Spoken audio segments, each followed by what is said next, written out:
Welcome to the Spinning Our Gears Podcast, Season 4. As a reminder, all views, issues, and opinions discussed on the podcast are those of the hosts and their guests, and they don't reflect that of any agency, city, municipality, state, country, department, county. They don't reflect that of anyone else but us. Please stop suing us.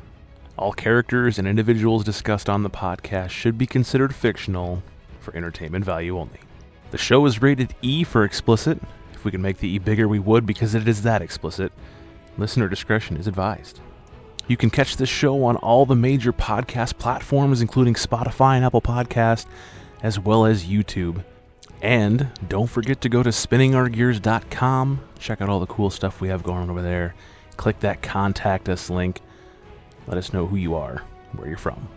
If the old www version of the web isn't your cup of tea, well then we're on social media platforms as well, including TikTok, Facebook, Instagram, maybe Twitter? But you will not find us on any sites ending in hub. Now, without any further fanfare or ado, please welcome your hosts, Turk, Swagger, Erica, and Kenyon. And once again, this is the Spinning Our Gears Podcast.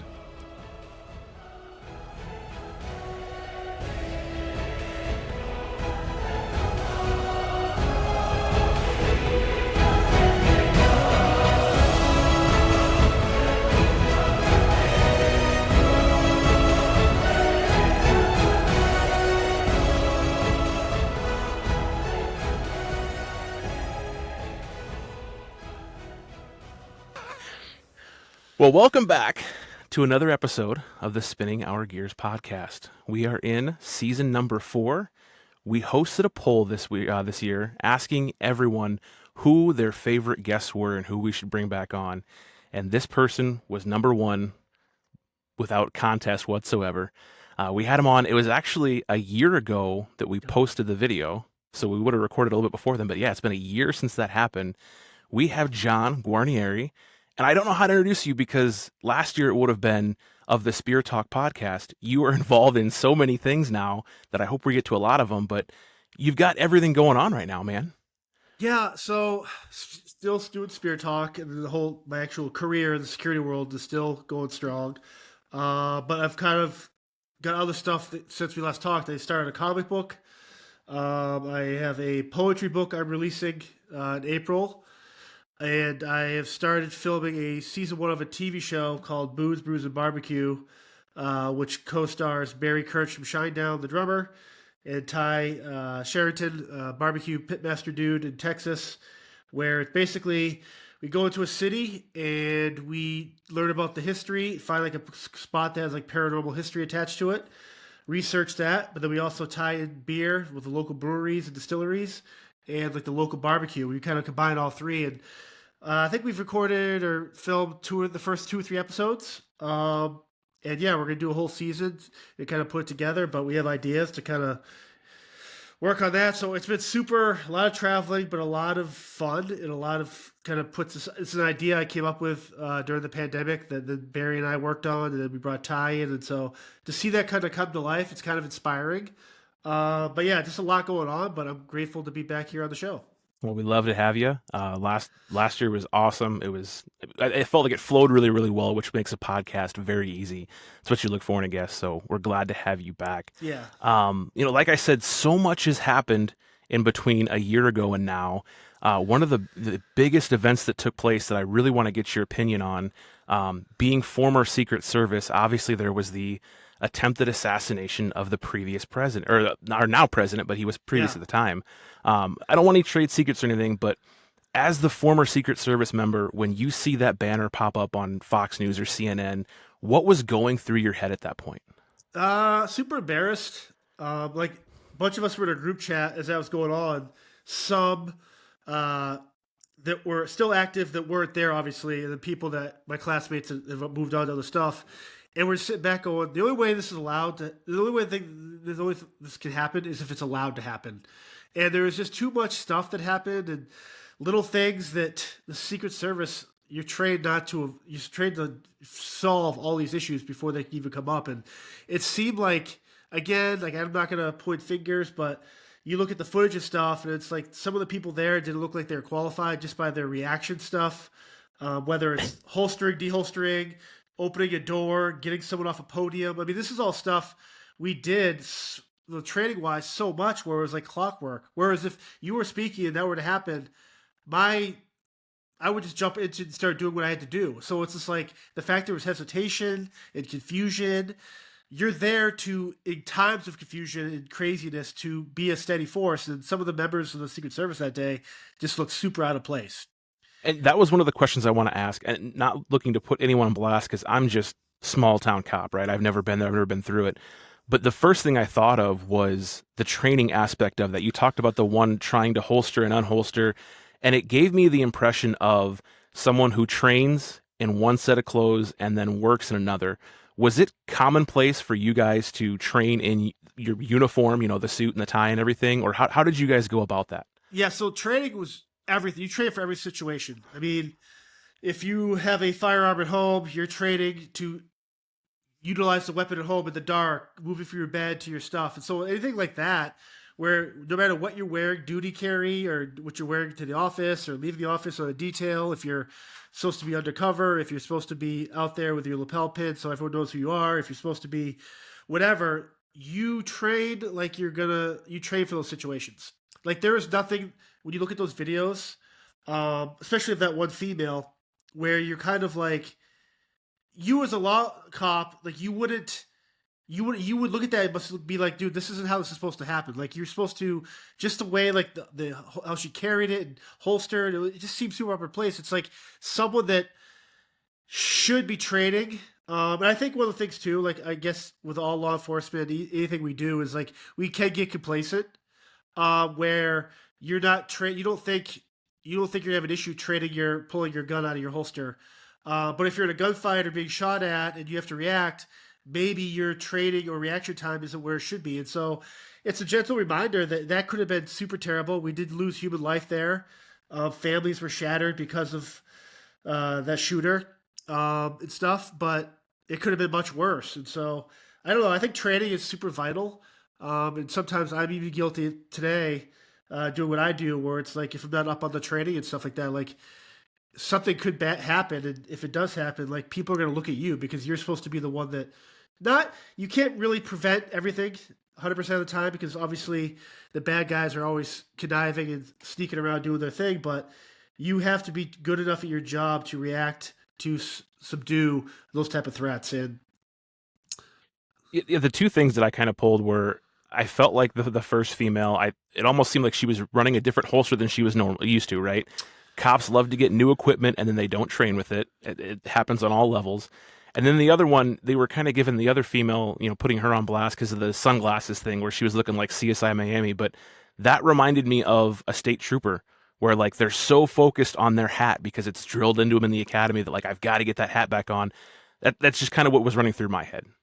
It's one of those things where nothing bad is happening and you're in that position in the limelight. There's so many cameras, phones, media.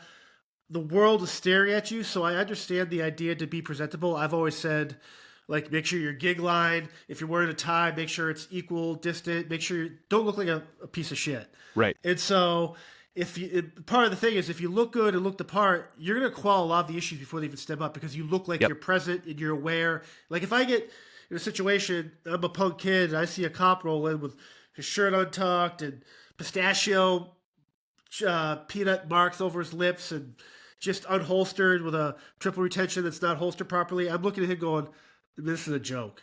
But if you show up there present and look aware, you're gonna do a lot of more positive than you would negative. And so when you see that, you're just kind of like, if you're gonna knock someone for wearing glasses, I get it. I'm all for the jokes. I'm all for the GQ comments. But with that being said, in the moment where that stuff is breaking bad, the last thing you should worry about is your uniform, is your hat, is your sunglasses, is your jacket. I mean, fuck, I'm ripping that thing off. Like, I don't know. Like, it's just one of those things where it's like, I'm going to do what I need to do, which is my ultimate job, is to protect the life of the President of the United States, and in extension, the people, and as many of the people around that scene as I can. It just felt so much like muscle memory to me. But you've been posting a lot about situational awareness and things like that. Obviously, a big part of your gig is outdoor venues. What correlation did you see from that assassination attempt to the stuff that you have to do every single day as a CEO? Yeah, that's a great question because it's like we post that stuff just to kind of bring awareness because we have a lot of the followers and stuff. Because when you go to a show or a movie theater or the circus or Broadway, it's like you want to go there to enjoy the ticket, the money you spent on whatever you go to see. And I feel bad that we live in a society where you have to always be kind of in the back of your mind, hey, where are the exits? Am I wearing the right proper attire? Just stuff like that, just being like aware of your surroundings. But I think it's vital that stuff is out there because I think sometimes, again, we get complacent when you go to the mall for Christmas time with your kids and God forbid there's an unattended bag or a fire and like how do you get out of these stores and stuff like that. It's I laugh at the Secret Service, the shooting thing in the middle of the field. Like I do events in stadiums around the world, hundreds of thousands of people, and events like that, like I go over that stuff, whether it's with the local security, law enforcement, military, people that are aware. We do these air shows out in San Francisco with the Blue Angels and stuff, and we're so hyper focused with the military and the police units and federal agencies where it's like all those scenarios we go over and what's supposed to happen, how we reacted to all that stuff. And so the fact it was allowed to happen there, if I had a band there performing on that stage, that shooting would never have happened because that would it like it might come off as egotistical or like whatever, but those are little things we look at where it's like line of sight and all this stuff.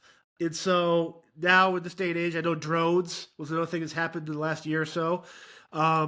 When I work with like promoters like Live Nation or AEG, one of the big things is like the drone policy, what's allowed, how they're taken down, what's the reaction time, for law enforcement to handle that before we have to pull the band off stage and stuff like that, where it's like, you don't know what's on these drones now, payloads or anything on there. I mean, I've seen some where it's flamethrowers and just dropping all sorts of shit from it. So I don't know. It's like, again, that shooting just seemed like it was allowed to happen. There's a lot of people that do their jobs, or not to get conspiracy theory, a lot of people that were allowed to do their jobs.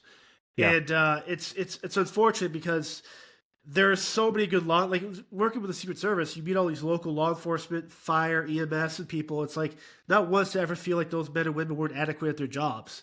It just seems like the last campaign, the last years, a couple of years, it just seemed like people, I don't know, maybe it's the wrong people being hired, maybe it's people, it's just a lot of crazy stuff, and hopefully eventually the truth comes out why that day ended the way it did. Because you never hear anything about the shooter anymore. Like I think they cremated him super quick. It's like all this stuff that happened in such a short amount of time where it's like, when's the last time a world leader has been shot at, let alone? Right. So it's like, yes, I know it's happened. I know it's been successful, obviously, in our history alone. But this should be still talked about and dissected.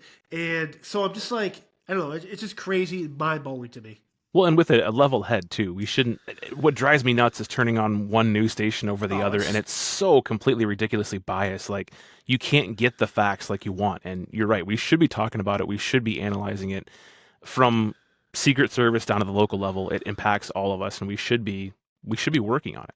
Right, and if I'm that family that lost that guy in the stands, like I'm pissed too, because it's like, well, hold on a second, like I understand the president was shot at or all this stuff, but where's the answers for my husband that got killed? Right.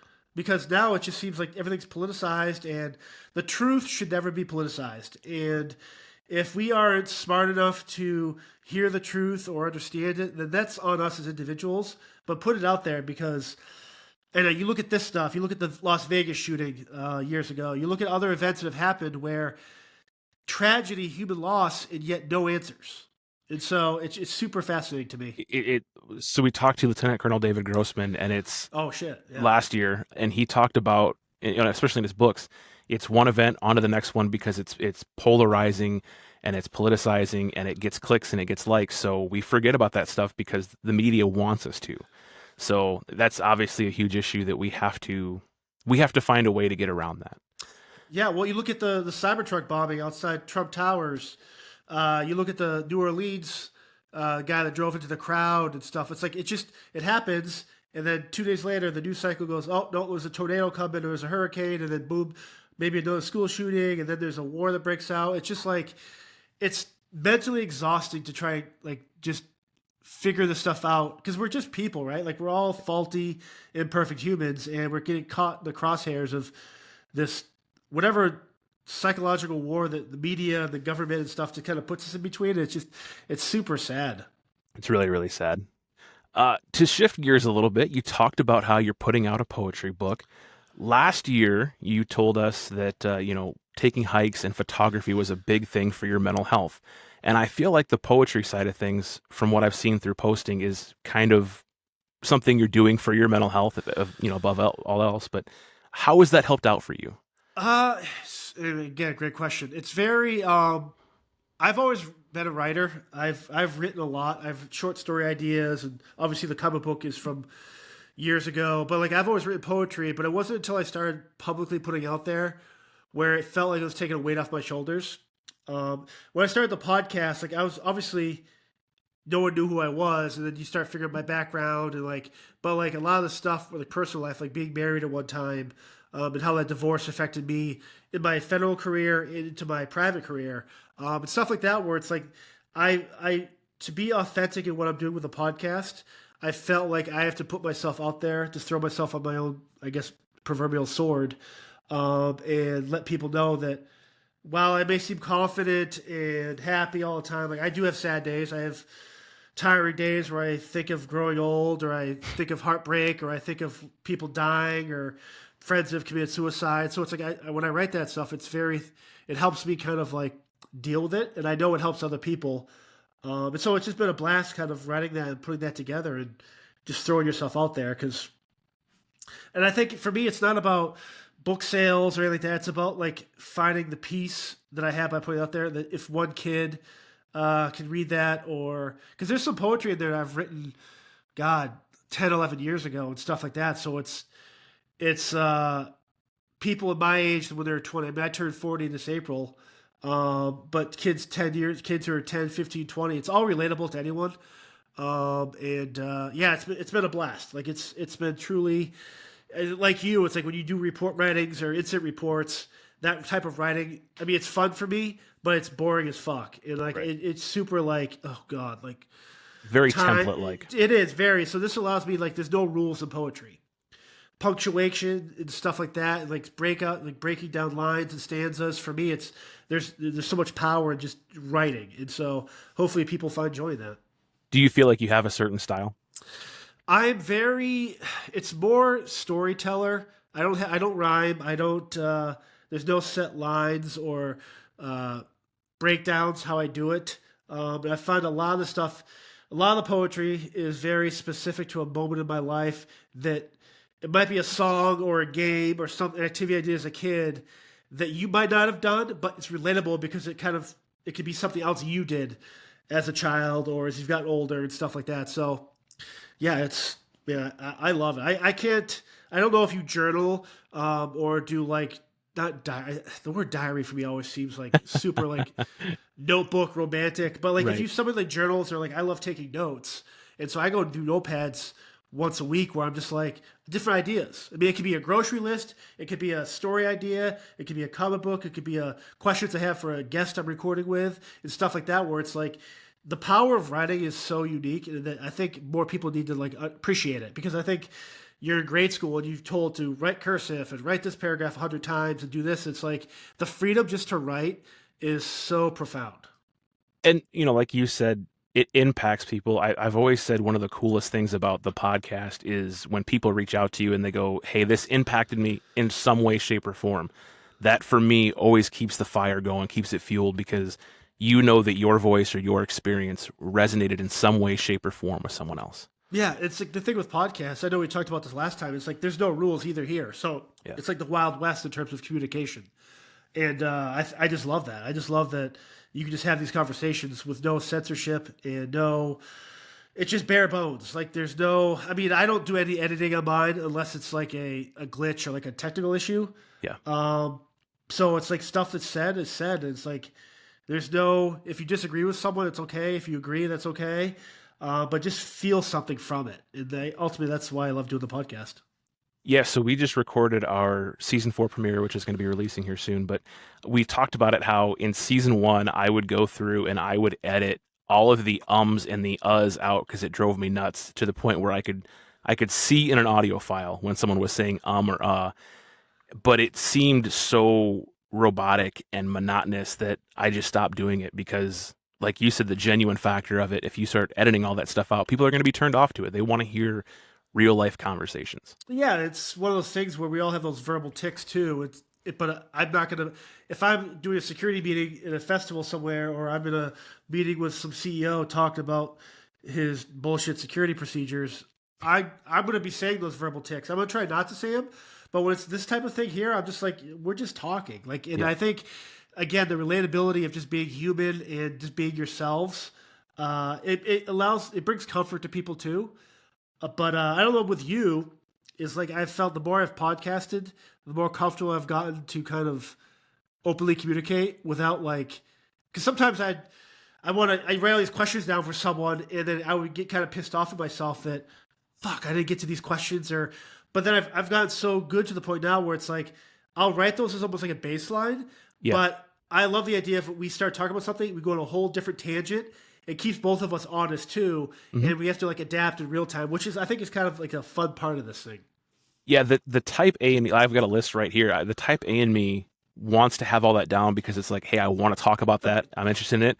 But like you said, if you stick to that and you stay so uniform, you cut off a lot of really good conversations and content.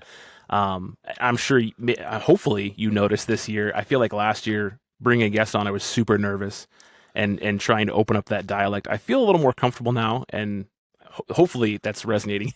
That's being seen. Yeah, well, like I've noticed too. It's like when I go on other people's podcasts, and I've started to do a lot more of that now, where it's like if you would come on the Speartalk, you would feel.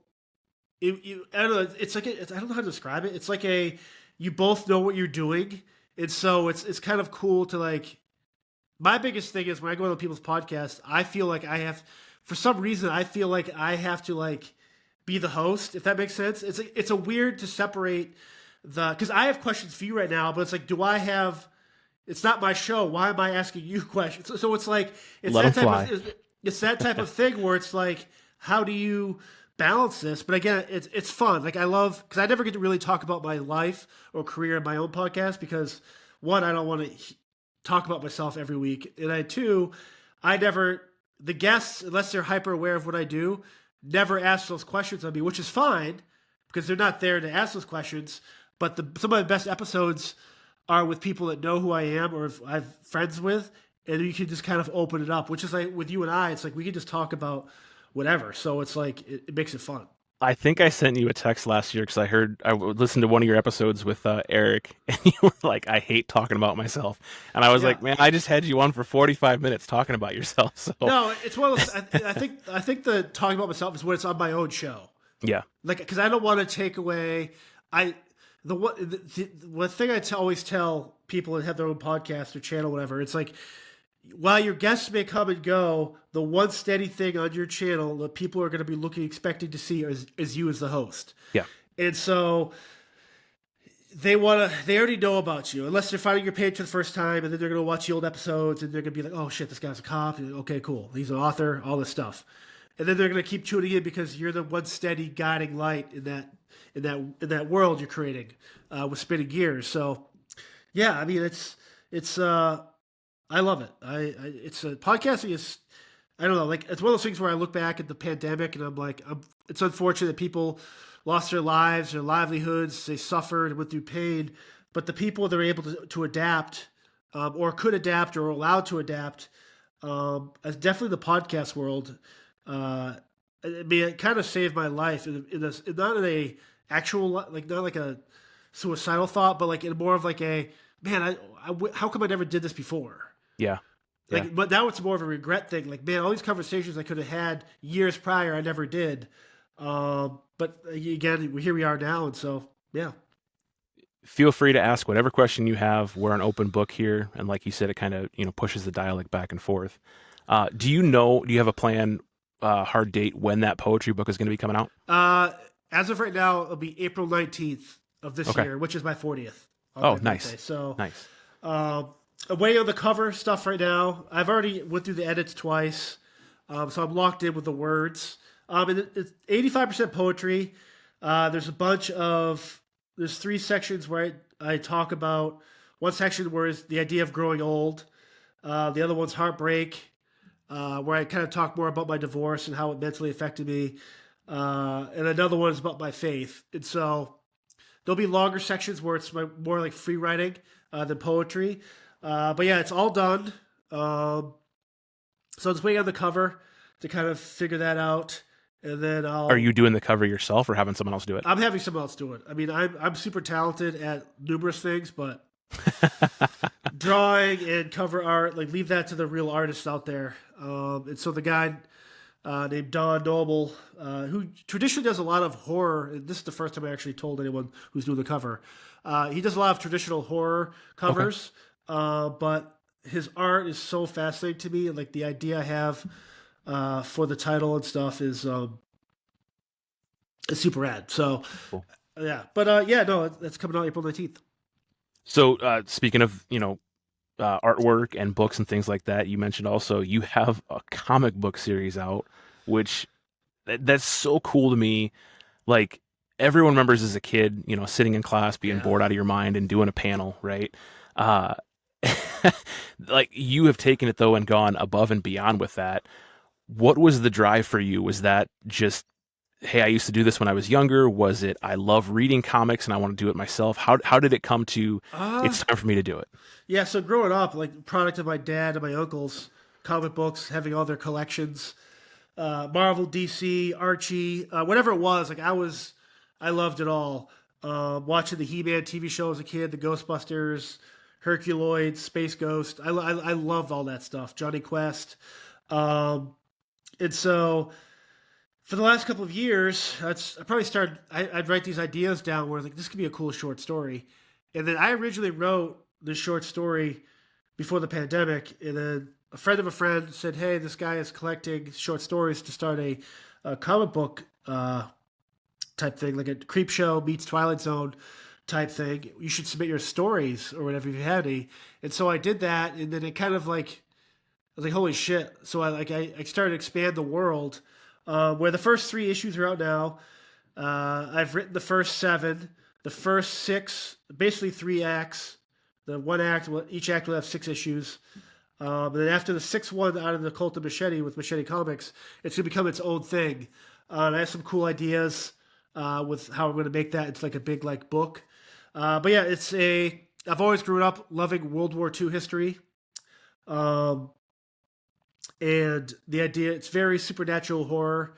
The main thing in the villain, I guess, in the story, it's a werewolf or a pack of werewolves. You're not sure right now. But it's very supernatural and horror and macabre and dark satire.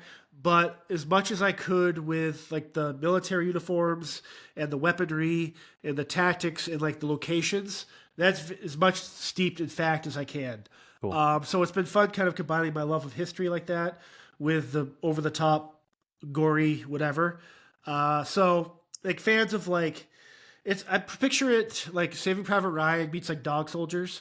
Okay. And so it's very visceral, but there are tender moments, and I just introduced the female character, protagonist. And so it's been super rad. Like, I don't know. Again, that's one of those things where comic books are a super escape for me because we live, especially you still, in a world that's so hyper violent and your life is not granted and guaranteed every time you go on duty that for me, that's my escape and you look at the stuff like the werewolf violence or the death in the comic book, it's like, man, there's wars going on in the world right now where people are being killed. And so for me, it's a weird way of just kind of like, appreciating the violence, but also getting away from the real world violence, which is just like super sad.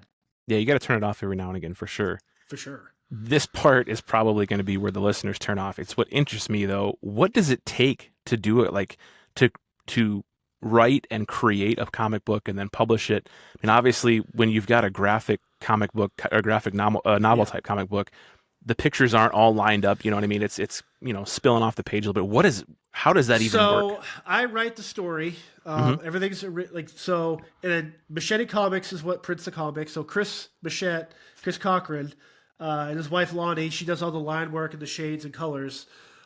They take my story and they draw what they think for the part of that story. They draw what in their head is what I'm writing about, and so they'll send me like the images before the words get put on there. It's like there's not once I've ever been like, don't change this. Like I'm not. Who am I to tell the artist what this is? What it's supposed to look like? Because the reason I chose him and why we work so well together is because it fits what I'm trying to say. And so the process takes a couple of weeks where they draw everything out. Then they start doing if I have the actual dialogue you see in the comic book where it's people talking, I wrote all that stuff. And sometimes where it's like synopsises and stuff like that, I wrote that as well. It's just pieces of the story I've written.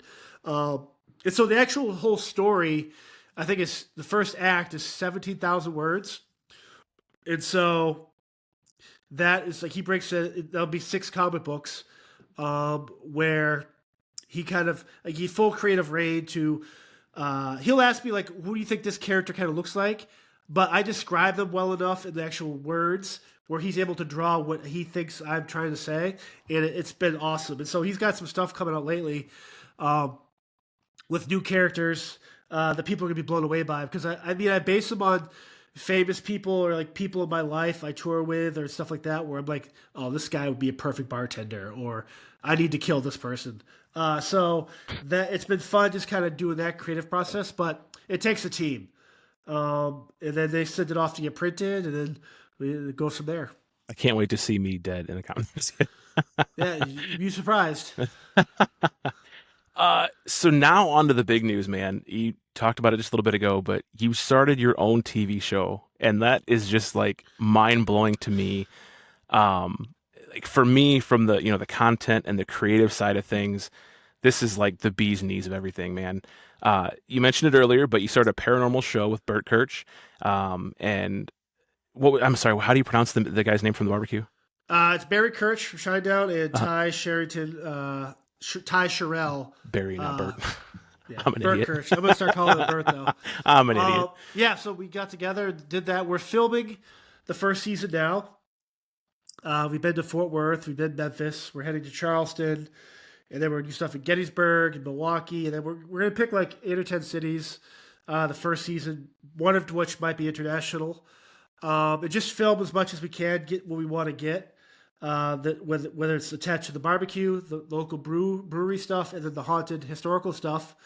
And we've had pitches, show different channels, like Discovery and stuff, have looked at stuff. And for me, I'm all about as much control as possible. I don't want someone to tell us creatively, can't say this, can't do this.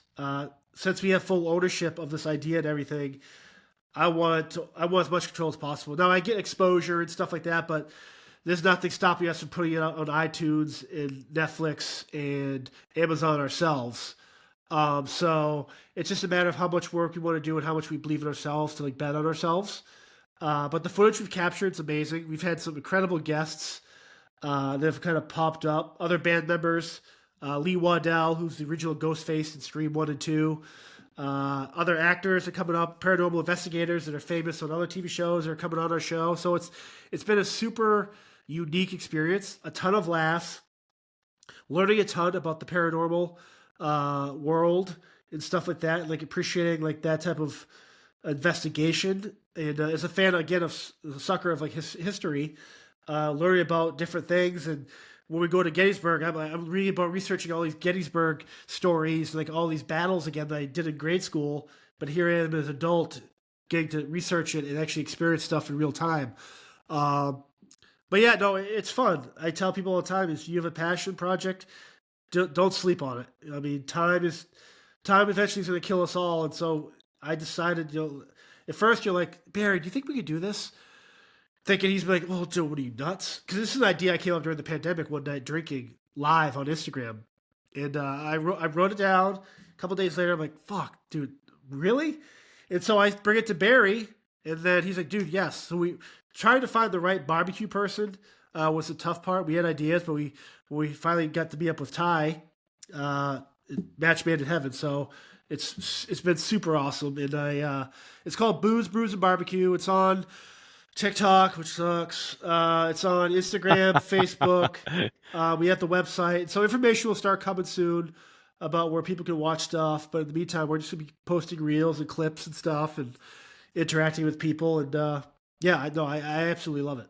So with the process of that, like, I guess who had to do what? Like, did you guys just, grab the PR team from Shinedown to do the filming? Who's setting things up? So Ty, his actual background is filming content. He's done all the super mega churches in Texas. He's done Matt Pittman, the barbecue pitmaster dude. And so he has all the cameras, whether it's Red, he has the entire team already built in with his actual job. And so that was easy because it's all in house. And so we just, all three of us get together and just record and create and write the scripts, and voiceover work is super interesting. Because I always thought that stuff was super corny, but I get why, to kind of like push the story along. Okay. So we do that, and then all of our backgrounds, because we all actually have full-time jobs. Barry's Shinedown, and he runs a coffee company. I got the podcast, the security company, all this other stuff. Ty's got his business. And so we're able to use organically everything in our wheelhouse to just put it out there and just let the thing fly. So, which has been super fun. What's the most challenging part about it?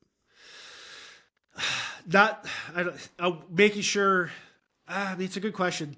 We always laugh that it's more, we wish we had more time because we have such a blast together, where it's like, when we're doing like usually we have to separate it, because if we're doing the drinking days where it's like going to the brewery, doing the tours and the samplings and stuff, like we get so crazy, not in a bad way, but like we have to we can just drink and not have to worry about like should be on camera per se or doing other aspects of what the show is. So we wish we had more time. And like I guess maybe the toughest job is trying to sift through ideas that actually sound good in our heads, but might not come over well on TV or stuff like that, where it's like, because if this is just us putting out there and doing 10 episodes a year of 2-hour episodes where it's like 20 hours of content, then I guess we would really have to worry about it, but if you're looking for TV, you have to look ads and length of show. If it's an hour show, then you have to, how you break it up and so there's a lot of times, a lot of the content, and eventually we're gonna have to open up a Patreon page, just because so much of the stuff we can't put on an hour episode of TV. Yeah. And so that's been the toughest part, really, just trying to cut down stuff and like figure out what we think is the best hit for that episode while staying true to ourselves. And I think the cool thing about this is a lot of shows in this, especially in the paranormal world, they'll manufacture drama or whatever floats their boat, I guess. If the fans like it, then they're happy. Who cares? But like stuff that we've done, where the first episode, I'd knock over like this top of a radiator, and it just scared the fuck out of us. But we kept it in the episode because it's like it's a real, like, we could have easily paid off like what knocked that over. Yeah. But for 4 minutes, it's them making fun of me knocking shit over in the middle of a ghost hunt. It's stuff like that happens where it's like we want to bring a humility to this, but also respect to the people that treat this like a career, and people that really, because we're learning too. And so it's learning about the gear and like the different stuff like that. So it's super fun. It's going to be very humorous, a lot of jokes, a lot of off the cuff. Like you have to rewind and be like, did he really just say that? And no one reacted to it. So it's like, that's been the fun of it. But yeah, it's not a challenge because we all love what we do. But I'm sure once it gets going, it picks up more and more steam, there'll be more headaches. But I mean, right now, our biggest headache is getting clearance for certain songs and branding and sponsorship stuff. So, and you guys are 2 or 3 episodes in? We're 2 full episodes in. We record the 3rd one in March. What's interesting too is, again, because we have full-time jobs, I'm tied to Barry's schedule with Shinedown, and so we only do this when we're available. Which, again, like you, if you were just a full-time podcaster, how big could Spinning Gears get, right? Yeah. And so it's like one of those things where it's like, no, organically we're gonna do this the right way. We're gonna get 8 to 10 episodes done before the end of the year.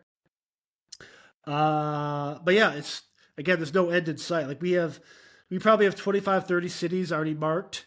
And it's been fun trying to find like the local breweries and the barbecue places too, because we go in there and learn about the beer, we learn about the barbecue, and like have fun with them too. So yeah, it's been a blast. I think it's such a cool idea too, because I mean, like on my side of things, we would go train somewhere and we're like, this place has got to be haunted. We'd love to, who's going to stay here tonight, right? Like it's kind of a, running joke and everyone would chicken out, obviously, but you guys get to actually do that. So that's very cool. Yeah. It's like, it's part of the youth. Like, remember growing up was like playing Ouija boards and like all that stuff. It's like, we don't want to ever, like, we're not here to, we'll have fun and we'll do our thing, but we're not here to make fun of, because I guess part of it is a super sensitive, because these ghosts are deceased loved ones and maybe they get the ending or the respect or whatever happened in their lives where they could possibly still be haunting somewhere. We'll have fun and we'll try but we don't want to ever, like, you hear about, and we've talked to these investigators and experts in this world where it's like people that jokingly use Ouija boards and open portals and like all this crazy stuff. It's like witchcraft and all that stuff. There's a truth to it. And like people don't realize the type of stuff, dark energy you could be manifesting or creating. And so we're going to try to be hypersensitive to that. We're not trying to open portals but if we can communicate with ghosts and have some fun and be ourselves, I mean, that's ultimately what it's going to be about. So you've got so much going on. What does downtime look like for you? Is it just a total crash out, or is there something you like to do? Downtime is what I'm not actively doing at the moment. Yeah. Whether it's writing, poetry, comic book. So it's like it's interesting. When I'm home, I get more hyper-focused in the podcasting because I don't do that on the road. Sure. But I read on the road books from guests, so we can start building the episode out. But when I'm home, the writing for me is like, it just clears my head. I mean, I still do work calls and have to do all that stuff with other events we do and other clients and stuff. But I don't know, like being outside, I love being outside. Once a week, maybe every 2 weeks, I could just sit outside, smoke a cigar, a nice bottle of Perrier water, and just enjoy it. Like I don't know, I live in the world of music, and so the music I listen to when I'm not working is exact opposite, which is like Americana, or just like oldies, like Sam Cooke and stuff like that, where I just want to be so far away musically from what the world I'm in. Yeah. But yeah, I don't know. Downtime for me just seems so, I don't know. I get FOMO when I go to bed at night because I feel like if I'm not actively doing something, my competitor, or at least in my head, the person that's doing what we're doing could be recording another podcast episode when we're asleep. Sure. And so that kind of drives me. But I don't know. I get my sleep when I can, but again, I get so like hyper focused on like what makes me happy that I don't want to ever like let go of that. Right. And I say all that, but you also strike me as the kind of guy that you seem like you like being all over the place. You seem like you genuinely enjoy getting to go all over the world and be involved in all this stuff. I mean, is there a retirement plan for John, or is it, man, I'm living in the moment right now? I'm living in the moment. As a security company in time becomes the full-time thing for me, I take over the whole thing. I mean, right now, I turned 40, so physically and mentally, I'm probably the strongest in both mentally and been. So it's not a thing of like age or not being able to physically do something. It's the minute one of these things where I don't have the drive anymore, I'm just going to stop doing it. There won't be an announcement. There'll just be, so that's what kind of feeds those different things. Me retiring off maybe in 20 years, physically off the road. But again, for me, I still love what I do. And I don't want to, I don't even want to put that in the ether in terms of like where I see myself. Yeah. Is there retirement In the security world, no. There's no. You have to be financially with your stocks and retirement and stuff like that, which I think everyone should be, or at least well aware of finances. But that's why as my body gets older, I can't physically do stuff. Podcast. I mean, I can always podcast unless someone rips up my voice box, right? Yeah. And even then, I could maybe be the first one to do sign language podcasting. So yeah, everything as long as I can write and think, I think I'll be all right. So, is there, having gone all over the world, is there a location that you want to settle down in, or is it just back at home where you're at right now? I like being home. I mean, red, white, and blue. I mean, just the greatest country in the world. I don't have any other. Traveling the world has made me super grateful of what we have here. Like these people here that protest and bitch and moan. It's like you go to these third world countries in South America or Eastern, Western Europe or Africa, and you're like, you see what people like. You guys here are bitching about Wi-Fi going out. Like these people here don't even have clean water. And so it's like it just grounded me in my admiration for this country. Yeah, she's not perfect, but God bless, man. Like, give her a chance. And but when it comes to like traveling, I mean, if I could live anywhere else, I've loved Romania. Mm-hmm. The people, the culture, the music, the arts. It's just so simple and again, it's tied to that macabre Transylvania, Vlad the Impaler shit I love. But I love it there. I love Ireland. There's parts in Peru that are amazing. Australia's great. But I'm happy in Massachusetts. I'm happy in USA. Like I don't. Oh yeah. Unless you can put me in like the Antarctica for a couple of years, like maybe that'd be kind of cool to see the ice wall and all the government stuff happening down there. But yeah, I'm happy here. What's next creatively for John? Bed? No. Bed? It's just really just kind of like doing all this stuff. I have ideas. Eventually I'm going to take the podcast on the road and do live shows. Okay. So I've been trying to like design, and obviously I have friends in the industry that can help with that, but like I want to figure out what I want the show to look like and how I want it to be set up with the set and what the content and stuff like that. But like that's a goal of mine because I think for me, at least in the live environment, I feed off that. And so it also keeps you on your toes, where if I'm being asked questions in real time, there's no pause, there's no edits. Like you have to answer this shit. There's a rush to that, which I think what makes what we do, again, super fun. So I'm taking this podcast on the road. And now I have 3 other podcasts on the YouTube channel. The Taco Tuesdays with Eric Bass of Shinedown. Tale of Two Scribes, which is Eric P. Bishop, an author. And then a new one called Ode to Ghosts, which 2 friends of mine, they get sent in ghost stories, and then they research the area, and they just talk about it in what was like a super unique way, where it's like something completely different than Speartalk.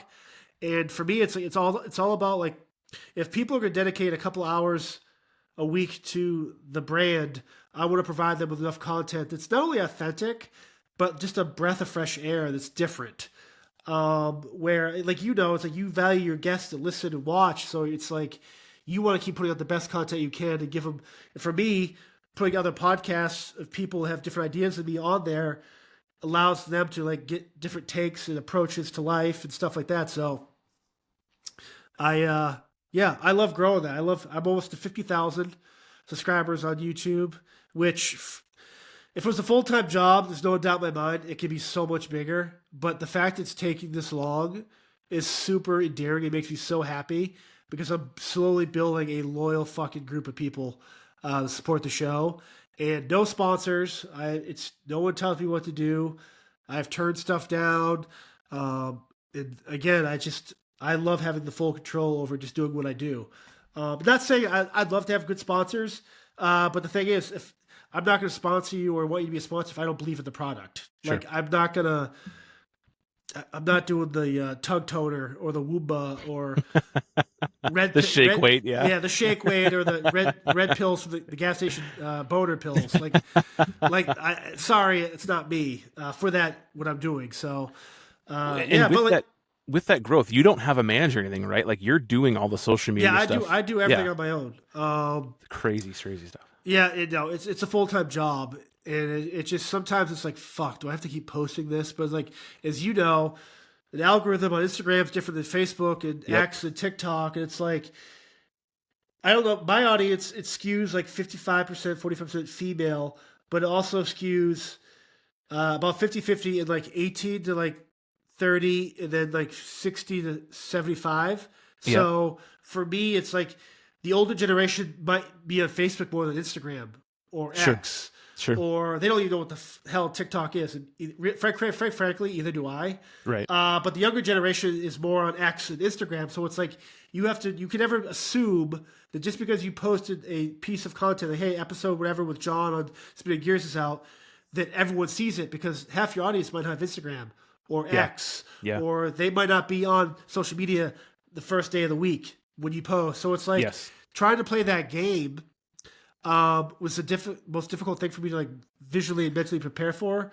But once you put it out there, it's out there, and it's up to you, not to you per se, but like your audience to like share and like and comment. And that's why I always tell people, it's like comment, like, share, disagree, agree. Like I will always respond to that. That's what helps with the engagement, because I want to have further conversations with the stuff we talk about.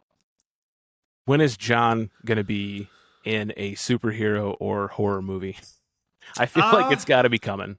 Yeah, I don't know. Like, it's funny because it would be awesome to do that.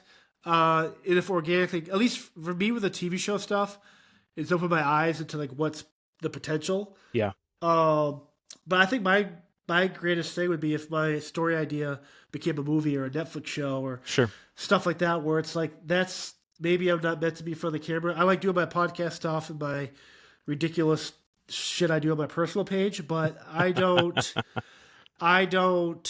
know. If it organically happens, it happens, but I'm just as content being who I am. So I could see you as like either a villain in a superhero movie, or I could see you as like the main character in a horror movie. I don't know. Yeah, like, so I don't know if we talked about this last time, but one of my favorite movies, maybe my favorite movie, is the movie Heat. Okay. Michael Mann, the shootout scene, like everything, the whole slow burn of that movie is amazing. But I've always, if I was to be a character, I would have loved to be either a bad guy henchman, or like one of the good cops, like someone that's not the lead, but someone when you know they're on screen or they're not going to fuck up. Like they got your back 100%. And so that's kind of how I envision myself. And then with the TV show stuff, it's like I'm me. So the stuff I say is, I mean, sometimes you have to edit some of it out because it's like, okay, you're going to offend someone here. But it's like, it's part of the realness of playing a version of myself on TV like that. And so, I don't know. It'd be good. Like, how about you? Like, could you see yourself doing that? I mean, how comfortable are you? Could you do this show you're doing now on the road? Could you do this in front of a live audience? I think so. I think that, if we had the guest base, for sure, I could. I don't have a problem talking in front of people. I think it's one of the coolest things about law enforcement is getting to go talk to people who aren't in law enforcement, and either train them or talk to them or teach them about things. So I think that I definitely could. I don't know, when or where that would happen. Have you, to kind of go back to the book thing, with your book and stuff like that, have you found it hard that once you released it to like keep promoting it? Like, how does that mentally affect you? Because it feels like for me sometimes I'm like, I know I have to keep promoting this book, but like I'm just like, fuck, I don't want to keep beating people over the heads with it. Yes, exactly. So like we had a huge peak, right? And then it leveled off and then kind of dropped off. And I feel like because it's not new, I don't know how to, keep pushing that idea out there. What I find is if someone comments on it, I'll reflect on that and go, hey, so-and-so liked it. It's still over here on Amazon. You can still purchase it over there. But yeah, it feels very much like if it's not new, then I'm doing that. I'm beating people over the head like you talked about. And it's not fair. I think, I've talked to other people, even multi-million-dollar musicians have the same thing where it's like, it's something you have to do, but it kind of takes away from the art of what you do because you have to keep sell. Yeah. But again, no one's going to know your story unless you talk about, if you, and the other thing too, it's like, I don't know if it was Arnold. I think it was Arnold a couple months ago had put a quote out where it's like, I think he was talking at like Olympia or whatever those Arnold events. And he was like, why you should never stop promoting your work, because if you have to, if you're proud of your work, then you should be proud to like advocate to other people to enjoy your work. It's like, or something like that, where it's like, don't be ashamed of your work. Yeah. And just putting it out there. If people, like my friends that do, I love it. Like I'm always just like, you, hell yeah. Like I'll write the same fucking thing 40 times if I have to. So I'm just like, I don't. But it is a weird thing. That's why I wanted to ask you, because it's like your book is a little bit different because it's more of a factual story in terms of like real life. Yeah. So it's like, but that story, it's like that is never not going to affect someone that's going through what you've gone through, or someone that's going in the LEO landscape. So it's like it's always present. And those words you've written are always going to be relatable to someone that's either a veteran or just getting into a police department. The big thing for me when I first put it out, I felt like such a slut because I put a price tag that I was looking to recoup, what I put into it. And since then I've dropped it down because I want the message out there. There's fictional books that I want to write that might come later on that'll be more of a money type of thing or a profit type of thing. With this one and with the subsequent one that I'm going to be putting out, it's more about getting that message out there to people who need to hear it. Yeah. So I want to promote it, but then it just feels like by promoting it, people think that I'm just looking for that profit, for that money, and I don't know how to get around that, I guess, creatively. Yeah, I mean, your art has a price tag though, so it's like we're living in an age now where AI is taking over images and artwork and stuff like that. So it's like there's a battle now for like the sanctity of like the soul of art. And it's like for me, you have to protect, but there's also a cost of goods. Like you read a book, it costs money to print, and then if it's hardcover, softcover, or paperback, or it's digital, like there's different things you need. There's your time. There's you go to the post office. There's you signing. There's you just doing this stuff where it's like it's okay to have a price tag on art. I mean, there's. One of the big things that I laughed at was like one of the only negative comments that I'd seen was like, this is why you invest in an editor. And I'm like, the whole reason I didn't do an editor was I wanted it to seem real and I wanted to keep that price tag down. So like, I could go pay someone to edit the book, but then that's going to be reflective upon, the baseline. Yeah. And I would rather it feel real. I would rather it feel like a cop wrote you something that another cop can read, basically. Correct. That's why I think for me, it's relatable because it's like, it's a coffee break room talk. It's a very relatable to that type of mindset, man or woman that has been in a firehouse, a police office station, a military barracks, that type of like mindset, how you like your phrasing and like how you like write. It's the whole thing too. It's like the amount of money, like just to do a cover is you're looking at $300 to $500. And so, so it's like stuff like that adds up. It's like, if people haggle on that, it's like, dude, you don't have to buy the book, but you can still support, you can still share the links, you can still click, you can still whatever. But yeah, I mean, just fuck those people, man. Fuck the haters, right? Yeah. I hate it. Well, I guess I don't know what else to say about it. I'm glad that you seem to have enjoyed it and you realize what it was about and the message that was coming out. And I'm glad that it, related to you a little bit. Yeah. I mean, maybe I should just add it to my book club too, which is doing awesome. If you want to, man, absolutely. We'll get you some copies. It's one of those things too, where you just like the idea that someone could critique someone else's art. Like when you go into like Amazon and do review, I've never done a Yelp review. If I think something sucks, I'm never going back to that restaurant. Sure. I'm just not going to openly, because maybe my experience is 100% different than someone else that actually loves it. And I'm not going to mess up the business. So when it comes to like book reviews and stuff, these people are super negative to these authors where I'm just like, just don't say anything. Yeah. Like why even, because you didn't like this, how it ended? Well, it's not your fucking story. Right. So it's such a weird, nitpicky thing where we live in a society where negative vibes like is rules the day. Yeah. Like for the 100 people that love your book and all this stuff, you or me or whoever the creator is will always nitpick that one negative comment and be like, bro, what? Right. Like, Right. send me a message saying, hey, I wish I had this resonate differently, but like to openly like say that, I don't know. Like, I don't know. Maybe I'm reading that idea wrong, but it doesn't make any sense to me. I think it's just that people want to be involved, even if it's negatively. So they want to take that shot. They want to. I think everyone wants to have their voice heard in some way, shape, or form. And if it's going to come out negative, that's what That's what they want to do. And the comment bothered me a little bit, but it was off to the next. If I've got 10 great comments, then I know things have gone well. So for me though, now before when I first started the podcast stuff, I was very hesitant to like chirp back at people and said something nasty or stupid. Yeah. But now I'm like, you know what? Screw you. Like I will, if you're going to assume things out of my mouth, if you're going to call me racist because I think I'm glad Trump won or I'm a Nazi, like I'm going to blow you out of the water with facts and embarrass you. And every time I do that, well, I'm sorry. Like I'm having one of those days. You went on my page and talk shit about me or what I read about or say that is not based in hate or anything.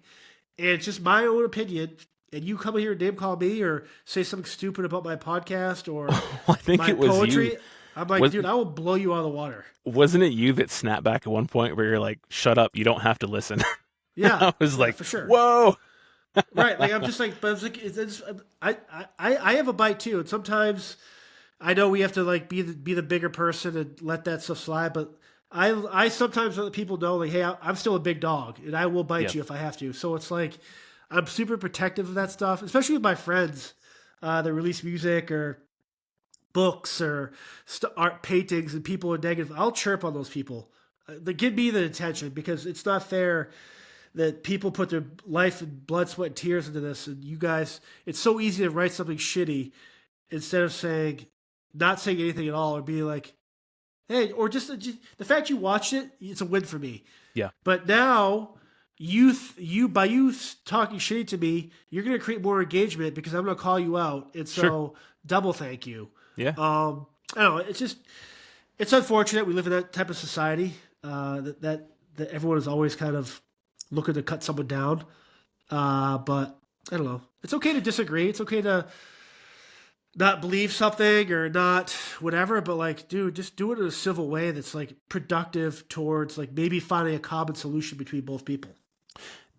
With all that being said, obviously there's a yin and a yang, right? Without negativity, there's not positivity. Without hate, there's not love. Of course. One of the things that you have really been covering lately, and I think your last Spear Talk episode was all about religion.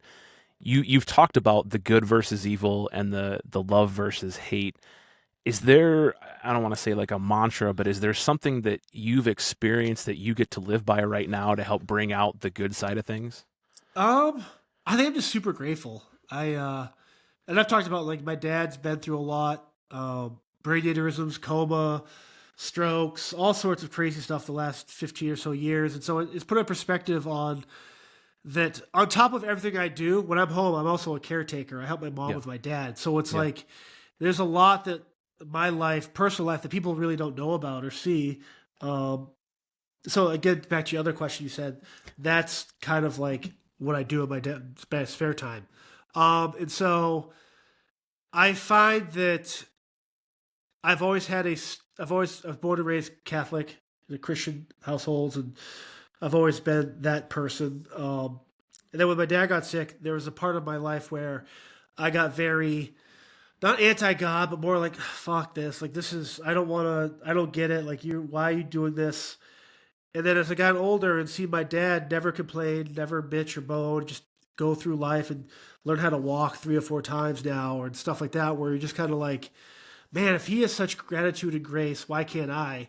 And it kind of opened the door with me, like mentally, where it's like, I should just be grateful. Because as mad as I am that I have a sick father, there's a kid dying of cancer right now. Yeah. And looking out a hospital window, waving, looking at the city that they're never going to step foot on. Yeah. And so it puts stuff in perspective for me where it's like, I'm unabashedly going to be proud of my faith, my religion, my relationship with God. It's like, while you might not be Christian, you might be Hindu or pagan or atheist or Muslim or Jewish, whatever it is. It's just like, I'm not saying you have to believe what I'm saying, but find that thing, that higher power in your world that can kind of give you like a moral compass and guidance. And so, yeah, I've been fortunate enough where when I started the podcast, I was hesitant to kind of like put that out there. But as I got to the point now where I'm like, no, again, if you want to be authentic, people have to know who you are and where you're coming from.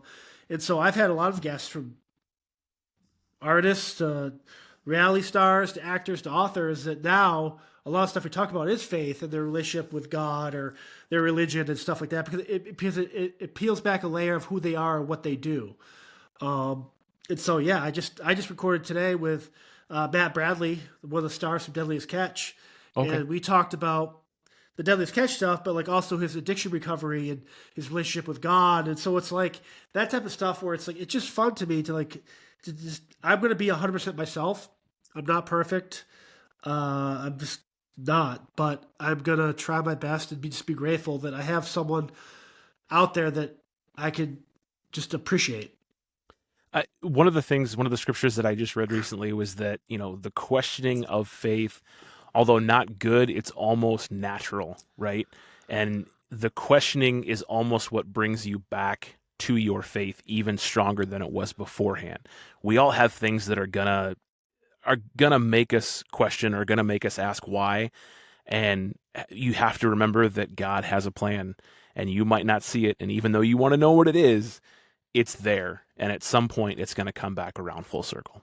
Yeah, 100%. I just love being present in that idea. Yeah. And did you ever feel like, or in your departments and stuff, was there ever a emphasis on faith? Like, did your badge have anything attached to like a crucifix or like a guardian angel type thing? Because it's like for me, the Secret Service is super apolitical in the sense where there was no like break room prayer before shifts. I mean, certain people would do the certain things and stuff. I mean, obviously, in a high stress job where you're serving the public and you could be literally in a gunfight at any moment's notice, I do think there is a strong place for faith or whatever religion these people have. You have, but like I always found it interesting that even the badges and even like there is no emphasis on that. There was never any emphasis on it. It wasn't necessarily taboo, but like there was a certain point where just before our first kid, I really, really got into my faith.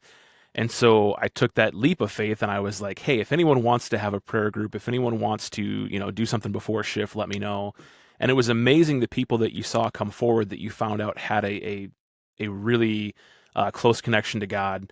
But then you kind of found out that it was the work that you put into it. Like a lot of people were like, yeah, I'd love to do that. And then it slowly tapered off. I've never really seen a huge emphasis put on it or any like real close group to it. It's almost just kind of like a lot of people are experiencing it and they're experiencing it in their own way. Yeah. Like I've tried to, I guess I don't pray enough. I don't go to church enough and stuff like that. But like when it comes to like my work, like I've tried to be more present in like my faith and like finding time to pray and stuff. And like, I think there's the taboo was like, while people can be strong in faith, they were always hesitant to do a sign of the cross or pray in public because they didn't want people to think, oh, like, what are you doing? Like, this isn't a place for this, or like, oh, what? Like, which is mind blowing to me. So for me, it's like, I'm just going to do that stuff. Like, I could be in the middle of the most ridiculous metal festival in the middle of Norway with people spitting blood everywhere. And I'm going to find time to pray and do the sign of the cross as I'm walking the stage. Like, for me, I have the confidence now to be that person. Mm-hmm. And I guess my word of advice would be people, especially people you listen to your show, it's like, don't be afraid of your faith. Yeah. Like, as long as your faith isn't stemmed in hate and racism and homophobia and the tearing down of other religions, then go for it. Like, just have something, because eventually I don't know, like it's such a fascinating topic. I think law enforcement has become so politicized that, we're not allowed to have an opinion. We're not allowed to voice our opinion as an agent of the department. So I think that people are kind of afraid to say, yeah, I'm Christian or I'm Muslim or I'm Hindu or anything like that tied to religion, because you might offend another party. Right. It's like, just because I have a prayer card of St. Michael, or I think St. Joseph's the patron saint of labor unions and stuff like that, where it's just like, you have this type of stuff where it's like, dude, this isn't, It's a, like I never understood that. Like I with the security company and stuff, like we let people pray and do your thing, and like again, as long as you're not steeped in hate and all that stuff, like whatever makes you happy and gets you through the day, and gets you ready and mentally prepared to do your thing, like I'm all for it. So it's like I think there's a lack of understanding when it comes to religions. I think people see someone on a blanket praying, facing the west, thinking, "Oh God, here's some Islamic joke, or here's some," and it's one of those things where it's like you don't understand that that's how they're starting their day. That's what they need to bring peace to their lives, and they're giving their thanks to their God. And so it's like I hope in the years to come that we kind of push back on religion as a sense of at least of Christian faith, and God, bring back the Pledge of Allegiance in schools and all these little things where it's like we're so like caught up in anti-God and all this stuff. It's like, well, you still take the money that says "In God We Trust" on the back and stuff your fucking pockets with it. So which one is it? And so I don't know. Like it's just I wish people were more open with their faith. Like I think it adds a dynamic to people that we all deserve to have that part of us out there, because I think people are attracted to the confidence of someone's belief in their faith. Yeah. And if you're atheist, then do your thing, like whatever. So it's like as long as you're confident and like you're not a malicious or evil in your intent, then be yourself. Well, and I think that I guess these are my beliefs. They might not be right. They might be, but I think that a lot of the religions are more closely tied together than we realize. Oh, 100%. I think science is very much related to Christianity and to religion. But then, when you get back to what we do, it's such a good versus evil mentality. Why wouldn't you, promote the fact that you have faith when the basis of faith is doing what's right and doing what's good and having love for one another as opposed to hate? Yeah, I think it's a constant, steady stream of good versus evil. Yeah. Like you could walk into a scene and whether it's your sixth sense or you could feel like a presence that doesn't feel right. Yeah. And it's like I need to counteract that with my confidence in my beliefs, my faith, my goodness, I guess, in terms of combating that. Because it seems like when you watch the news that again, like the news cycle is very negative. You don't hear a lot of positive stuff. It's always like the 5-minute mark or right before commercial break. Yeah. And it just feels like it. It always just like this constant battle. Yeah. They're always just like, we're always battling. It doesn't have to be like a demons versus angels type thing, but it's just like you look at it's like the audience of the glass half full, half empty. It's like that same type of like, yeah, it's raining, but like the flowers that you love need water to grow, or it's hot out and then so it's just this yin and yang where we're always kind of like battling. Yeah, I don't know. Again, the idea of good versus evil has always been like that's why I love Stephen King, and I always love like that type of like writing too, where it's hid behind a killer clown or a werewolf, right. But the idea that different people with different faiths and backgrounds can come together and eradicate this actual evil is something that resonates with me, and I think it feels like we're in the middle of that right now across the world. And hopefully like enough people kind of stick together and just like kind of push that shit away. I think it has to. I think it has to overcome at some point, and we're at that that boiling point right now. Politically, it didn't matter who won. I think we were going to reach that boiling point. I think it's got to triumph at some point. Yeah. Well, it's like when you look at like Star Wars, like for every Sith Lord, there has to be a Jedi. Yeah. Like there has to be equal power in the Force, right? So it's like, again, pop culture. From every movie and TV show, it's like it's always going to put that out there. But in fact, us as humans now, we're in that right now. It's just not a fancy TV show or movie with lightsabers and action heroes flying around. It's like us on the streets, dealing with other people on the street and just trying to figure this life out. Well, I love this. Do you have any other questions? Because I love it's nice being asked as opposed to having to do all the asking. No, it's I guess so. What are your plans for your podcast? Like, where do you envision yourself? Not only this season, but like moving forward. Like, do you have like ideas that seem far-fetched in your head that you want to kind of like get to? I wanted to go 2 episodes a month Yeah. for the remainder of our career, whatever, however Our long that lives is. together. Yeah. This year it had to take a little bit of a backseat. There's just a lot that happened, put me through a tailspin. So we're looking at one a month this year. I really like the guest format, being able to bring on people and get their opinions and get their stories. Just not beating that same drum of, obviously we want to focus on leadership and mental health, but when you start beating that same drum over and over again, people just they don't hear the message. They don't, they kind of tune out a little bit. So I like the idea of bringing in guests and things like that. I absolutely want to make it through year 5. Past that, I don't know. We don't really have a long-term goal in mind. It was kind of something that just got put together, and we've had a lot of fun doing it. Yeah. What kind of dog do you have, by the way? Oh my God. It's I figured you could probably hear that the whole time. She's like 6 months old. Awesome. And she's a complete mutt. But that's actually kind of a cool story because my working dog was a Dutch Shepherd. He passed away due to cancer. And about 3 months later, we decided to go look for a new dog and went to the shelter. And she looks just like him, just a miniature version of him. So that's awesome. I might go kick her out here in a second because I've been listening to her the whole time and I wasn't sure if it was getting picked up or not. So no, it's all good. I love dogs. It's one of the things where I wish I want to rescue all the dogs. During the pandemic when it came out, the Fauci was doing those tests on the beagles. Yeah. And not to talk about him, but like the testing on animals, especially beagles. And like I started following this organization called, I think, Beagle Recovery. Okay. Something like that on Instagram, where they rescue these beagles and have been having these tests done on for medications and pills and cosmetics, and it's super sad. I see that stuff, and it's like I'm in a world where like I protect humans, but like it's one thing if I saw like a girl or a kid get bullied and physically like hurt, I'd jump in there and do whatever. But the minute I saw someone like kick a dog or like a cat or animal, like I don't know what it is, but like my anger goes to a different part of my body where like I don't know if I'd be able to stop unless I killed the person. Because I don't.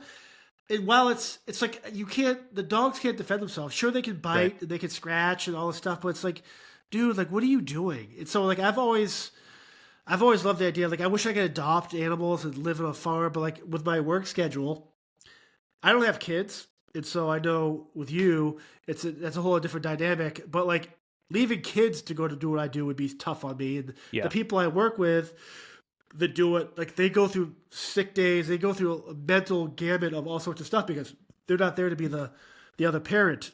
But if I had a dog, I'd be super sad. Like I've always wanted to have like Irish Wolfhound. I just love that. Again, it's super gnarly looking, and I love the lore of it. It looks like a werewolf. Yeah. But I would feel bad that a dog that's on this earth for 8 to 10 years, you'd be gone for half of it. Yeah. But it's cool that you're able to kind of like, with your healing process, actually find another dog that kind of. Well, and she ran right. We looked at like 3 other dogs, and then we saw her, and she ran right up my lap, and I was like, okay, this is clearly it. But that's rad with the dog. It's and you mentioned the book stuff too. Do you feel like what has been your process to kind of go into the second book? The second book has been, I want to do just about everything the opposite of the first book, right? The first book was about negativity, and I want the second book to be about positivity and what you can do as a leader, especially in your mental health journey. So I don't know that I'm going to be like a carbon copy of each chapter, but it's going to be definitely sitting down and listening to old podcasts, listening to our old episodes, reading through the book again, and making sure to hit all of the positive things that I've seen throughout 15 years of law enforcement. Right. Do you have do you think you're going to retire in 5 years, or is there like an age? Is there So I've got, the way that Iowa works is you have to be 50 or 55 and then have like 20 years on. So I've got at least 17 years to go before I hit the age mark. Yeah. Yeah. So I assume on some mornings you wake up having like a mental day where you're just kind of like, fuck, man, 16 more years of this? Right now, more so than anything else, just, where I'm at, there's a lot of times where I'm like, man, I'd rather stay home with the family. I'd Oh, rather, hell yeah. Well, do creative stuff as opposed to, going in. But law enforcement is what I love to do. it's just unfortunate because when you look at the last couple of years where the police defunding and like the own department heads that are throwing their units and teams under the bus and aligning with these bullshit Democratic police policies, it's just sad that there's men and women out there that they grew up watching their favorite movies like I did, RoboCop and John McClane and Die Hard. Like I want to be a cop and serve people and fight the bad guys. That are now seeing those same type of heroes portrayed as just not the same. Like it's just like I feel bad that a guy or girl today could not that might want to be a cop, but sees the news every day where the cops are continuously bashed. And this isn't to take away from the actual shitty cops because there are a lot of them, 100%. But it's just I don't know. It's like the recruiting. This must be so tough. It's even still so for the military too. But like with law enforcement stuff, it's like you're forcing people that want to make a career out of this to retire early or transfer somewhere else or maybe go federal, state, whatever it is to get away from the bullshit they're currently in. And you're chasing people out of their dreams that want to serve. And no sane person wants to put themselves in the middle of a gunfight or a domestic call and just think that it's going to be okay. Like it's just like you need those type of people that, well, you can talk shit to them, but they're still going to run to that burning building. They're still going to, they're still going to pull you out of a car accident. They're still going to do whatever, do CPR on you in the middle of a shootout or whatever it is. It's like all these scenarios that you're in could be in every day, and you are just laughed at, shit on. People throw stuff at you. People protest you, and they do these protests. They're anti-cop. Yet the irony is they need cops to hold the very line they're protesting. They have to, right, they have to protect them protesting. So it's just like, I don't know, man. So for you to have like that much time left, it's like I got out because I had the opportunity and I don't regret it. I wish I could have done the full 20 and sure, but like I came out at a time where like I had to make that switch from like the federal to private. I went through a divorce. And like I needed that kind of catalyst to kind of reset because I still love what I did. Mm-hmm. Obviously now there's no actual police work, but now I'm in the middle of doing my PI stuff for the state of Florida, so that's been super interesting again. Yeah, to kind of like get back into that world of stuff. But with you, it's just unfortunate that I wish there was more programs and stuff that kind of like, hey, I heard if you're having a bad year, like. This department or this agency is going to send you away for 3 weeks with your family to kind of like decompress and there's not like again it ties like the whole mental health thing because I think there's people out there that either commit suicide or they get chased out of a dream job they love because they don't have like the adequate like support from their own programs. Suicide is killing more first responders right now than gunfire or fighting. Recruiting has taken a hit even before the defund the police movement. When I got into it, you'd have 300 to 500 people testing for one spot. And now you can't get 8 people to come test for 4 spots. And after physical testing, you lose half. After the written testing, you lose another half. So you're looking at maybe one qualified applicant that you're hoping gets through the next year and a half of training between academy and FTO and all that stuff. And, I'm not in an area like a Minneapolis or a Chicago where the protests were big, but I think what we're seeing more, when you first got into it, they're like, the paperwork's going to kill you. You think it's all, chasing bad guys and having fun, but it's the paperwork that kills you.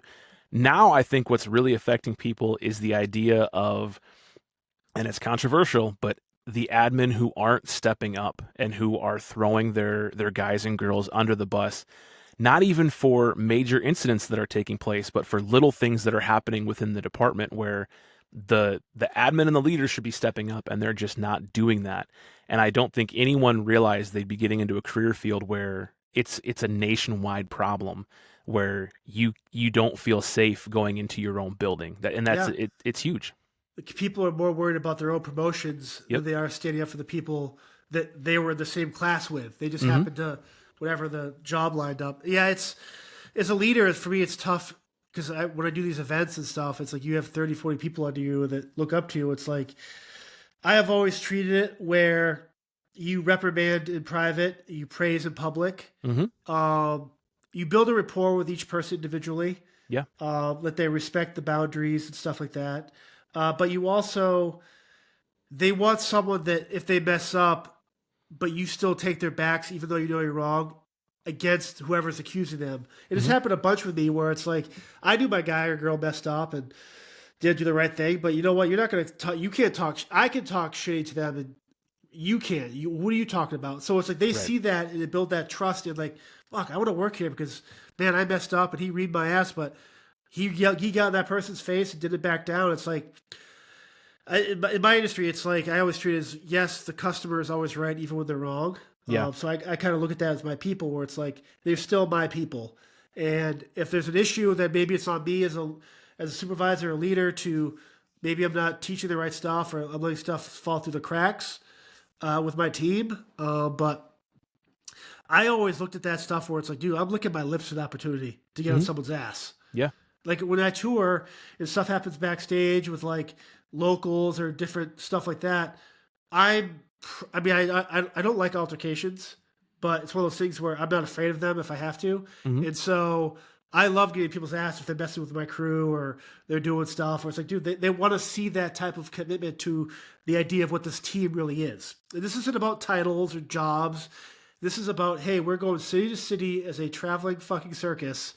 And I need to know that the people that we may disagree in the break room or the catering, we may have different backgrounds, but when push comes to shove, they got my back.